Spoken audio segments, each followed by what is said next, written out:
جو یہ پڑھے گا اللہ اس کو اتنا عطا فرمائیں گے. آپ ذرا چھوٹے سا ایک لفظ کہہ رہا ہوں, جو یہ پڑھے گا اللہ اس کو اتنا عطا فرمائیں گے, اتنا عطا فرمائیں گے, اتنا عطا فرمائیں گے کہ اس کے ذریعے سے لوگوں کو روزی دیں گے. شیخ ابو الیاس سمرقندی رحمت اللہ علیہ بہت بڑے اللہ کے ولی تھے. فرماتے ہیں جو شخص ہر نماز کے بعد ان کلمات کو 7 بار پڑھے گا, ان کلمات کو کیا پڑھے گا؟ 7 بار پڑھے گا. ان کلمات کو حیرت انگیز طور پہ فرمایا کہ اللہ پاک جل شانہ اس کو ولایت کا تاجدار بنائیں گے اور اتنا عطا فرمائیں گے کہ اس کے ذریعے سے وہ کاغذ کہاں ہے جو لبنان کے کوہ لبنان کا کاغذ ہے, آپ حضرات نے مجھے کہا ہم وہ دیں گے, کوہ لبنان کا کاغذ. جو یہ پڑھے گا اللہ اس کو اتنا عطا فرمائیں گے. آپ ذرا چھوٹے سے ایک لفظ کہہ رہا ہوں, جو یہ پڑھے گا اللہ اس کو اتنا عطا فرمائیں گے, اتنا عطا فرمائیں گے, اتنا عطا فرمائیں گے کہ اس کے ذریعے سے لوگوں کو روزی دیں گے. وہ ذریعہ بن جائے گا لوگوں کو روزی دلانے کا, وہ ذریعہ بن جائے گا لوگوں کو دولت اور رزق دلانے کا, وہ ذریعہ بن جائے گا لوگوں کو برکات اور ثمرات دلانے کا, وہ ذریعہ بن جائے گا. اللہ اس کے ذریعے سے لوگوں کو رزق عطا فرمائیں گے. اب آپ ان الفاظ کو غور سے سنیں. دیکھیں, الفاظ سے پہلے میں الفاظ کی حقیقت بتاتا ہوں. الفاظ سے پہلے الفاظ کی حقیقت بتاتا ہوں. آپ ذرا الفاظ سے پہلے الفاظ کی حقیقت کو غور سے سنیں, حقیقت کو غور سے سنیں. یہ بس والوں کے ساتھ آپ نے سفر کیا ہوگا, یہ اکثر ہوٹلوں پہ کھڑے ہوتے ہیں. جب ہوٹلوں پہ کھڑے ہوتے ہیں ڈرائیور اور بس کے عملے کا کھانا مفت ہوتا ہے. کچھ بندے لائے ہیں جو اپنا فکر کرتا ہے اگر وہ بس والا کہیں کھڑا کرتا, بس بند کر دیتا اور خود کھانا کھاتا, کیا مفت دیتے؟ جو دوسروں کو ساتھ لاتا ہے اور جو دوسروں کا فکر کرتا ہے اللہ اس کو بہت زیادہ نوازتے ہیں, بہت زیادہ. حضرت داؤد علیہ السلام نے عرض کیا کہ یا اللہ آپ کا نبی پیارا ہوں, بہت ہی زیادہ پیارا بننا چاہتا ہوں, تو کچھ میرے ساتھ شفقت فرمائے. تو آپ نے فرمایا داؤد میرے بندوں کو میرا محبوب بناؤ, میرے بندوں کو میرے قریب کرو, تم میرے اور پیارے ہو جاؤ گے. حضرت موسیٰ علیہ السلام نے اللہ سے عرض کیا کہ یا اللہ تیرا پیارا بننے کے لیے, محبوب بننے کے لیے کون سا عمل ہے؟ تو آپ نے فرمایا غیبانہ لوگوں کے لیے دعا کرو, غیبانہ لوگوں کے لیے دعا کرو. کیوں؟ منہ پہ دعا خوشامد پھر بھی بن سکتی ہے, دکھاوا پھر بھی بن سکتا ہے. جب غیبانہ لوگوں کے لیے دعا کرو گے فرمایا وہ دعا ایسے ہوگی جو تجھے 3 چیزیں دلائے گی. ایک میرا دوست بنا دے گی, اور ایک جتنا لوگوں میں رزق تقسیم ہوگا اتنا سارا تجھے ملے گا, اتنا سارا تجھے ملے گا. یہ بندہ مالدار اور تونگر بن جائے گا. دوسرا اور تیسرا فرمایا کہ اللہ جل شانہ تجھے لوگوں میں عزت دیں گے, وقار دیں گے, شان و شوکت دیں گے اور ہر دل عزیز کر دیں گے. صرف اپنے مزاج سے نکلا ہے, اپنی سوچ سے نکلا ہے, میری جنت ہو, میری قبر ہو, میری آخرت ہو, بس اور کوئی جائے نہیں. میں کہ یہ اللہ کے لیے جب بندہ کرتا ہے. اب آپ میت کی دعا دیکھیں, اللہم اغفر لحینا, حالانکہ ساری دعا تو اس میت کے لیے مانگنی چاہیے تھی, اے اللہ جتنے زندہ ہیں ان سب کو معاف کر دے, ومیتنا جتنے مر گئے سب کو معاف کر دے. میت سامنے پڑا ہے, عین سامنے رکھ کے میت کے لیے دعا نہیں مانگی جا رہی, پہلے سارے زندوں کے لیے تاکہ ان کا خاتمہ ایمان پہ ہو, پھر میتوں کے لیے, وشاہدنا جو موجود ہیں, وغائبنا جو اس وقت نظر نہیں آ رہے غائب ہیں, وصغیرنا وہ چھوٹے ہیں, وکبیرنا وہ بڑے ہیں, وذکرنا وہ مذکر ہیں, وانثانا اے اللہ جو مؤنث ہیں. یہ دعا مانگ کے پھر کہتا ہے اللہم من احییتہ منا فاحیہ علی الاسلام, پہلا زندگی گزارنا تو کملی والے کے غلامی میں, ومن توفیتہ منا فتوفہ علی الایمان, اے اللہ اگر موت ہو تو ایمان کی موت دے دے. جو بندہ دوسروں کے لیے مانگتا ہے، جو بندہ دوسروں کے لیے چاہتا ہے، دوسروں کے لیے چاہتا.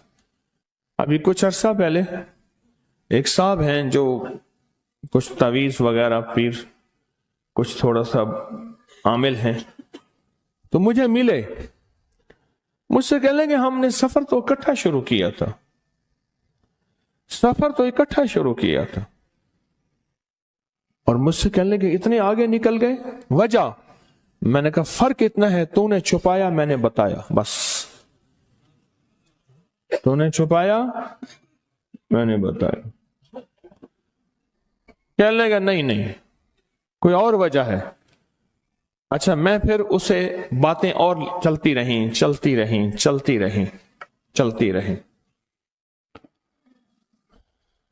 چلتے چلتے میں نے اس سے میں نے کہا کہ سورت والضحیٰ کا عمل ہے تیرے پاس اور تو پڑھتا ہے کام ہو جاتا ہے. ہنس پڑا، ہاتھ پہ ہاتھ مارا، کہنا ہاں ہے. میں نے کہا وہ بتا دو. بتاؤں گا. میں نے کہا بتا دو، فائدہ ہو جائے گا مجھے بھی. اچھا وہ پہلی بات وہ بھول گیا. میں نے کہا تو چھپاتا ہے میں بتاتا ہوں. باتیں ہوتی رہیں لمبی باتوں کے بعد میں نے کہا سورۃ والضحیٰ کا عمل بتاؤ. نہیں بتایا. میں نے کہا تجھ میں اور مجھ میں فرق یہی ہے. میں سورۃ یہی والضحیٰ کا عمل، میں نے کہا یہی ہے جس کے کاف میں 9 بار یا کری. میں کہہ رہے پتا تو مجھ سے کیوں پوچھتا ہے؟ میں نے کہا تجھے یہ بتانا چاہتا تھا تو چھپاتا ہے میں بتاتا. تو مدد اس کے مطابق آتی ہے. اللہ کو اپنی مخلوق اپنے بندے پسند ہیں. جو اپنے بندوں کو، اللہ کی بندوں کا راحت کو سوچتا ہے، جو اللہ کے بندوں کی اندر کے درد اور مشکلات اور مسائل کو سوچتا ہے، اللہ پہلے اس کا بھلا کر دیتا ہے. ہو بھلا کر بھلا، ہو بھلا سو بھلے کا بھلا، بھلا کر بھلے کی جگہ بھلا ہوگا. اب یہ جو دعا ہے جو میں آپ کو بتانے لگا ہوں، اب اس کے لفظوں پہ غور کریں. اللہم اغفر لامت محمد صلی اللہ علیہ وسلم. اے اللہ، اب حالانکہ آپ نے لیے پڑھ رہا ہے، اے اللہ ساری امت محمدیہ کو معاف کر دے. اللہم ارحم امت محمد، اے اللہ امت محمدیہ میں جتنے بھی ہیں سب پہ رحم فرما، رحمت فرما، مغفرت فرما. اللہم اصلح امت محمد، اے اللہ امت محمدیہ کی جتنے بھی مشکلات مسائل ہیں ان کی اصلاح کر دے، پریشانیاں دور کر دے. اللہم استر، اے اللہ ان کے پردے رکھ دے، امت محمدیہ کے پردے رکھ دے، امت محمدیہ کے پردے رکھ دے. اے اللہ کسی کے پردے نہ ہٹا. اے اللہ سب کی مغفرت فرما. اے اللہ پردے رکھ دے، پردے رکھ دے سب. اور اللہم اجبر، کیا فرمایا؟ اے اللہ ٹوٹے دلوں کو جوڑ دے. جتنے دل ٹوٹے ہوئے ہیں اور دل آپس میں ٹوٹے ہوئے ہیں، آپس میں دل ختم ہو چکے ہیں، گھر ٹوٹنے والے ہیں، طلاقوں تک نوبت پہنچی ہے، یا دل ایسا ٹوٹا ہے کہ مانگ مانگ کے تھک گیا ہے. اے اللہ جتنے بھی ٹوٹے دل ہیں ان سب دلوں کو تو جوڑ دے، سب لوگوں کو. اللہم فرج، اے اللہ لوگوں کے لیے کشادگیاں کر دے، رزق کی کشادگی، صحت کی کشادگی، برکت کی کشادگی، رشتوں کے لیے کشادگی، کاروبار کے لیے کشادگی، زندگی کے سفر کے لیے کشادگی. اے اللہ لوگوں کے لیے کشادگی اور رحم کا معاملہ کر دے. اب آپ سوچیں اس ساری دعا میں ایک دفعہ بھی اپنے لیے مانگا؟ ایک درویش کے پاس ایک بندہ گیا، حضرت ولایت کا کوئی شارٹ کٹ بتائیں، بالکل آسان راستہ. فرمایا جب کوئی غیر مسلم بغیر کلمے کے مر جائے، کسی کونے میں منہ دے کے رو لینا، اللہ تجھے ولایت دے دے گا. احساس، درد، غم، اللہ کو یہ پسند ہے اور اللہ کے ہاں اس کی قیمت ہے اور اللہ کی بارگاہ میں اس کی قیمت ہے. اس پورے کے پورے وظیفے میں آپ یہ دیکھ لیں ایک دفعہ بھی اپنے لیے نہیں مانگا گیا اللہم اغفر لی امت محمد، اللہم ارحم امت محمد، اللہم اصلح امت محمد، اللہم استر امت محمد، اللہم اجبر، اللہم فرج، اللہم منصر، اللہ سب کی مدد فرما، اللہم اغفر لی، اللہ سب کو معاف کر دے۔ ایک چیز بھی اپنے لیے ہی نہیں مانگی۔ ایک ہے کہ مجھے دے دے، ایک ہے اس کو بھی دے دے، اس کو بھی دے دے مجھے نہ دے، اس کو بھی دے دے مجھے نہ دے۔ جو دوسروں کا فکر کرتا ہے، امت کے یہودی، عیسائی، ہندو، سکھ، نہ ماننے والے اور ماننے والے مسلمان، ان سب کا جو فکر کرتا ہے، اللہ اسے سب سے زیادہ بھی دیتا ہے، اللہ اسے جھکتا بھی دیتا ہے۔ یہ جو عمل ہے نا، یہ عمل عجب عمل ہے، عجب عمل ہے۔ یہ کاغذ جتنے پڑے ہیں دیکھیں کتنی تعداد میں ہیں جو مجھے دیے ہیں، یہ عمل ہے۔ امام جلیل یمنی یافعی فرماتے ہیں، ہم چند دوست مل کر کوہ لبنان پر گئے تاکہ وہاں کے رہنے والے، سنا ہے کوہ لبنان میں وہاں عابد رہتے ہیں، زاہد رہتے ہیں، ابدال رہتے ہیں، شاید ہماری بھی کسی سے ملاقات ہو جائے۔ کہنے لگے ہم 3 دن تک مسلسل چلتے رہے، ہمیں کوئی ہستی نہ ملی۔